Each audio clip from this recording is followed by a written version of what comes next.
Suzuki Cultus आ गई जे साडे कोल 20XR ते सारी जैनवन बाडी दी।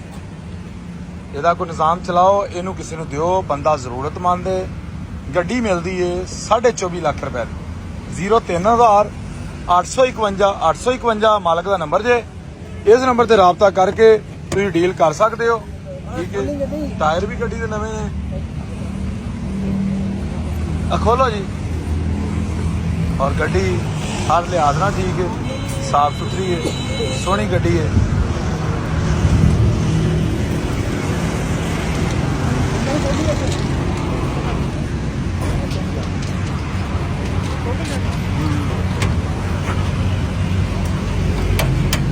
लो जी, मैं तुहानू फ्रंट चेक करा दिया।